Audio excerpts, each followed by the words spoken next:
नमस्कार. महाराष्ट्र योजना कॉर्नरमध्ये आपल्या सर्वांचे स्वागत आहे. आजच्या व्हिडिओच्या माध्यमातून आपण बघणार आहोत की जिवंत सातबारा मोहीम आता सुरू होणार आहे, ज्यामध्ये लवकरात लवकर तुमची जी काही वारस नोंद आहे जी लागणार आहे, आता त्या संदर्भात जो नवीन जी आर आहे तो आलेला आहे. तो नक्कीच जी आर काय आहे, महत्त्वपूर्ण माहिती आपण आजच्या व्हिडिओमध्ये थोडक्यात जाणून घेऊया. तुम्ही पाहू शकता 100 दिवस कृती आराखडा कार्यक्रम अंतर्गत जिवंत सातबारा मोहीम राबवण्याबाबत हा जी आर 19 मार्च 2025 चा जी आर मध्ये महत्त्वपूर्ण काय काय माहिती दिलेली आहे ते इथे समजून घ्या. तर तुम्ही इथे पाहिलं तर 1 मार्च 2025 पासून जर पाहिलं तर बुलढाणा जिल्ह्यातील सर्व गावांमध्ये ही जिवंत सातबारा मोहीम राबवण्यात येत आहे. याची तारीख दाखल घेता शासनाने यांची दाखल घेतली आहे आणि ही मोहीम संपूर्ण राज्यामध्ये राबवण्यात इथे निर्देश दिलेला आहे. आता ही सर्व गावांमध्ये, सगळ्याच जिल्ह्यांमध्ये, सगळ्याच गावांमध्ये ही मोहीम जी आहे ती आता राबवण्यात येणार आहे. आता जी मोहीम म्हणाल, या मोहिमेअंतर्गत नक्की काय काय होणार आहे तर इथे पाहू शकता. या मोहिमेअंतर्गत जर पाहिलं तर सातबारावरील गावातील जे काही सर्व मयत खातेदार आहे त्यांच्या वारसाच्या नोंदणीची प्रक्रिया पूर्ण करण्याची आहे. जिवंत सातबारा मोहीम म्हणजे की जे काही मयत खातेदार आहे, जे काही त्यांचे वारसदार आहेत, त्या वारसदाराच्या जे काही नोंदी आहेत त्या नोंदी लावायचं काम या जिवंत सातबारा मोहीम अंतर्गत करण्यात येणार आहे. ती अडकलेले आहेत वारस नोंद न झाल्यामुळे. तर आता हीच नोंद, वारस नोंद जी आहे ती आता लवकरात लवकर करण्याचं हे एक जिवंत सातबाराची मोहीम सरकार राबवत आहे. तर इथे पाहू शकता निर्णयामध्ये नक्की काय काय सांगितलेलं आहे.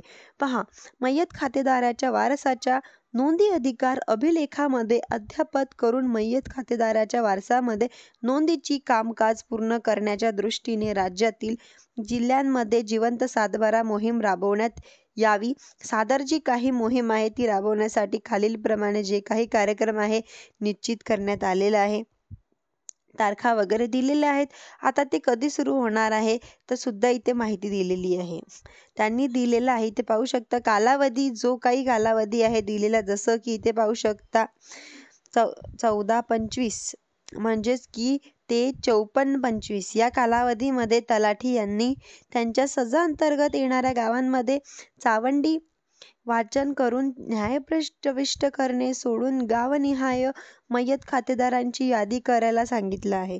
तलाठ्यांनी जे काही मयत खातेदार आहे त्यांना इथे त्यांची जी काही यादी आहे अगोदर इथे तयार करायची आहे 54/2025 पर्यंत, आणि त्यानंतर 6/4/2025 ते 20/4/2025 या कालावधीमध्ये वारसाच्या नोंदी पटापट झपाट्याने लावण्यात येणार आहे. त्या संदर्भात वारसांची जे काही कागदपत्र आहे ते देणे गरजेचे आहे. मृत्यू दाखला असेल, वारसाबाबत सत्य प्रतिलेख आहे, सोय घोषणापत्रक आहे, पोलीस पाटील किंवा सरपंच किंवा ग्रामसेवक यांचा दाखला असेल, सर्व वारसाची नावे असतील, त्यांची वय, त्यांचे पत्ते, त्यांचे मोबाईल नंबर, रहिवासी बाबतचा जो काही पुरावा म्हणजेच की आधार कार्ड वगैरे हे लागणार आहे. हे तुम्ही तिथे तलाठ्यांच्या घ्यायचं आहे आणि त्यानंतर वारसाच्या नोंदी लवकरात लवकर लावायचं काम हे तलाठ्यामार्फत होणार आहे.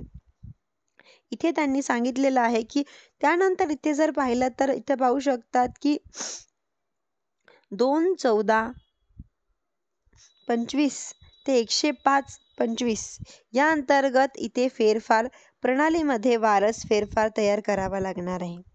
या सुद्धा सांगितलं आहे की त्यानंतर जे काही फेरफार आहे ते तयार होतील, वारसाच्या नोंदी लागतील. अशा पद्धतीने जी काही मोहीम आहे ती आता राबवण्यात येणार आहे. शेतकऱ्यांचं जे काही काम आहे ते आता लवकरात लवकर पूर्ण होणार आहे. व्हिडिओ जर महत्त्वपूर्ण हा व्हिडिओ होता. आपल्याला मित्रांनो, शेतकऱ्यांना नक्की शेअर करा आणि चॅनलला लाईक, सबस्क्राईब करायला विसरू नका. धन्यवाद.